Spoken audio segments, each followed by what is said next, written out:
Essentially, this is what must be developed. The art of giving out in love and intelligence what is taken in from vision and the experience of self-transcendence and solidarity with the universe. Hey George, I want to take a walk for the game show. Yeah, let's play something, boy.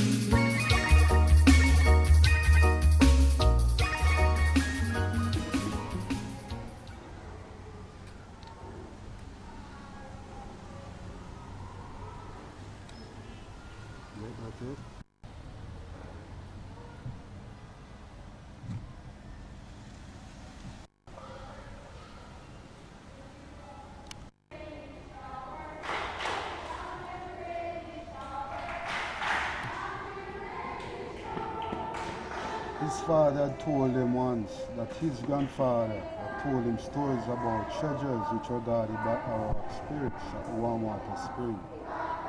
His old fledged war stooped. In the narrow passage he could hear water falling on the rock side of him. The passage started getting wider and wider until eventually he was in a large cave. The walls covered in strange drawings. The old man moved the beam of light around the cave, looking for another passage in the wall. There was another to his left, about 4 feet wide and 6 feet tall. He entered the opening in the wall, took his pickaxe and made a two-way arrow on the smooth side of the entrance, leading into another passage. One side of the two-way arrow was bigger than the other on the next. The larger arrow indicating the way out, the smaller the way in. 1 hour and 23 minutes passed before the old man came to a dead end. He had been through large and small caves, long and short passages, swallow and deep dark holes. Much smoother than in any of the other caves. There was much more space.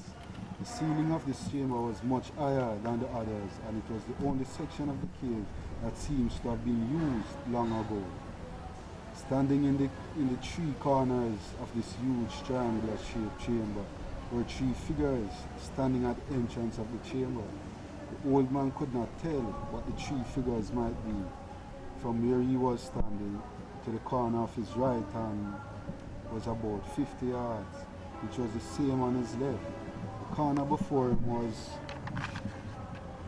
about 70 yards away. In the center there is an altar of red, blood-like stones. At each end of the altar there were 2 glowing green stones. He walked past the altar going straight to the corner of the triangle ahead of him. When he got closer, he noticed the figures were covered in dust. He took out a rag from his pocket and started dusting the figures. He had started on the face, but before he was finished clearing the forehead, he noticed it was made of gold. Each figure was about 5 feet tall.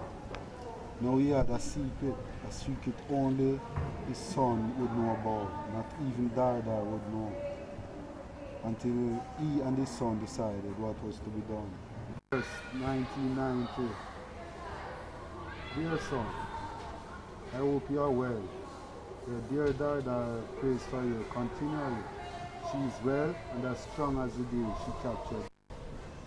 He told me in one of your letters that you have now a radio and sometimes get the Jamaican Daily Gleaner. I have found the end of a rainbow, and you know what that means. The sad news is that because of the political violence on the island, the soldiers are now occupying the area in which my rainbow ends. I'll be waiting at the airport for you, and when you get off that plane, hold your head up high. You are no criminal. You are a decent ganja man. Your father, I am Bar. In a cheerful mood until he boarded the Caribbean Area jet for deportation. When Fletcher replied to his father's letter was very short and precise. Dear father, tell Dardar I love her. You said you have found the end of a rainbow. Well, the end of that rainbow has been there all the time, so let it wait. I hope you are well, old man. Signed, Bonnie Fletcher. That's the end of that. 9 months later, all the political shooting and burning of factories was over. The new elected Prime Minister of the island was on the television, the newspapers, radios, public speeches, asking the people, begging them to help him make Jamaica a prosperous and healthy place to live. He told the people that there could be no more government loans because of financial problems the country was undergoing. The tourist industry, and by overnight, became an unprofitable business. All the backside plants were closed down. In one of his speeches, he had said, I quote, great words to you, Jamaicans. Ask not what your country can do for you, but what you can do for your country. After listening to many of the Prime Minister's speeches, young Fletcher started making plans. First, he said, we need money to start some kind of business that will make money for sure. Looking at his father standing there and Dada, I don't think it's wise to try and remove anything from that cave yet, son, said old Fletch.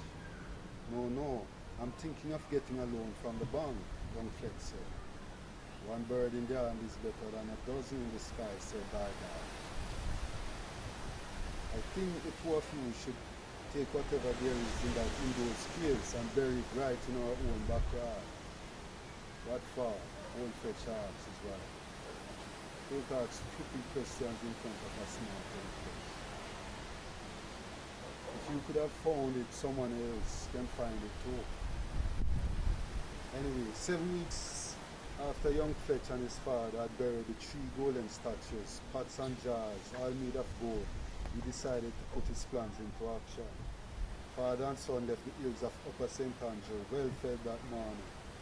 Dada had prepared cornmeal porridge, fried dumplings, ackee and saltfish, and black coffee for the family. Alfred Fletcher and his son,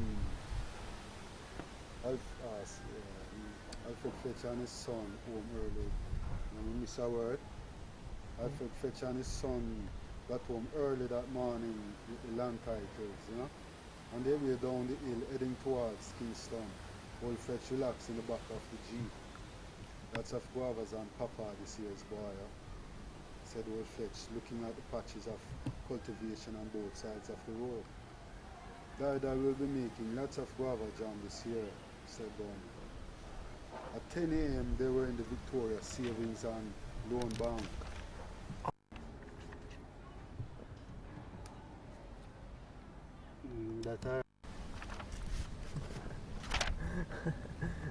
That's live.